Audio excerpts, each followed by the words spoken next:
Ni amendable, ni négociable, non au budget anti-ouvrier.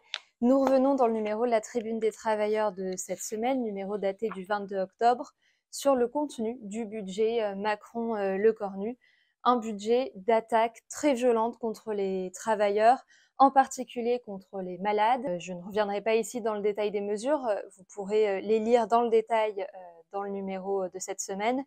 Néanmoins, c'est 7,1 milliards de coupes qui sont prévues dans le projet de loi de financement de la sécurité sociale.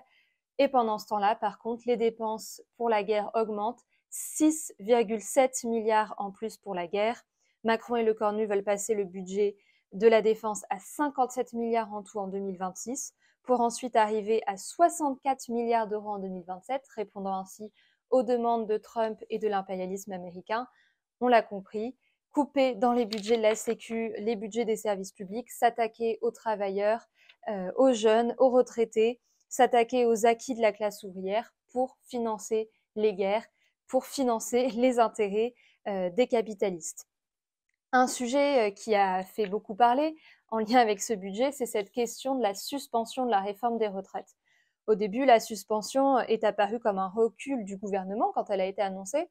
Néanmoins, toutes les informations qui sont divulguées et annoncées depuis nous montrent que ce n'est qu'une manœuvre par le gouvernement pour aggraver les coûts portés aux travailleurs.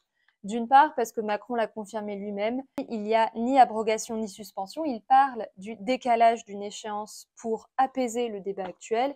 Et puis, Macron s'est exprimé aussi clairement sur le sujet lors de sa conférence de presse tenue en Slovénie le 21 octobre, où il explique qu'il avance vers une retraite fondée sur la capitalisation, ou retraite par points comme certains l'appellent, c'est-à-dire de mettre fin au système de répartition qui est le système actuel fondé sur la solidarité ouvrière.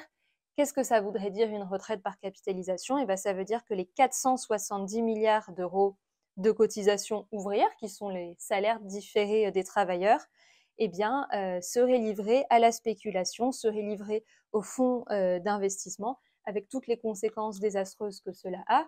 La retraite par capitalisation, c'est livrer nos retraites, livrer notre argent, nos salaires aux spéculateurs et aux fonds d'investissement. Et c'est pourquoi les travailleurs et leurs organisations unies doivent s'organiser sur une exigence: ne touchez pas au régime de retraite par répartition et à la solidarité ouvrière.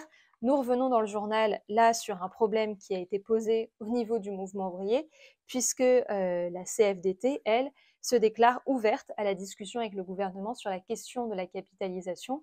Et le problème qui est posé, c'est que les autres organisations syndicales, même si certaines disent vouloir défendre le système par répartition, eh bien, elles font comme si la CFDT n'avait jamais fait ces déclarations, et elles ont publié un communiqué commun le 20 octobre qui ne dit rien sur la conférence retraite-travail organisée par le gouvernement, avec notamment la CFDT, pour discuter d'une retraite par capitalisation, qui est une des difficultés auxquelles se confrontent aujourd'hui les travailleurs et les jeunes de ce pays. Mais alors, quelle issue donc face à ce budget? Il y a ceux qui disent que la solution, elle va venir du débat parlementaire à l'Assemblée nationale. Le PS, les écologistes, la LFI, le PCF, tous préparent leurs amendements pour essayer d'améliorer ce budget. Le président LFI de la Commission des finances, Éric Coquerel, appelle, lui, à battre ce budget. Battre ce budget, oui, c'est indispensable, mais va-t-on encore continuer à faire croire aux travailleurs que cette bagarre, elle va se mener sur le terrain parlementaire?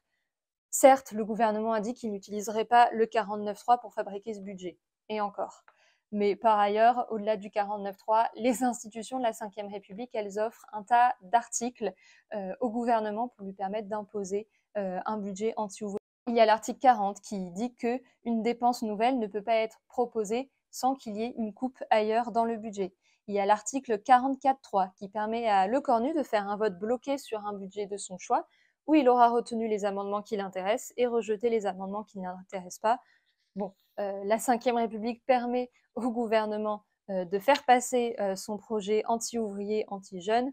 On sait que ce n'est pas là que la bagarre contre le budget se jouera, que ce n'est pas là que le budget sera battu. C'est dans la lutte de classe, c'est par la lutte des travailleurs avec leurs organisations, unis autour de leurs revendications, qui poseront le problème de la grève, de la grève générale, c'est la mobilisation de la classe ouvrière autour de ces revendications à elle qui permettra de balayer ce budget anti-ouvrier, qui permettra aussi de balayer les institutions antidémocratiques de la Ve République.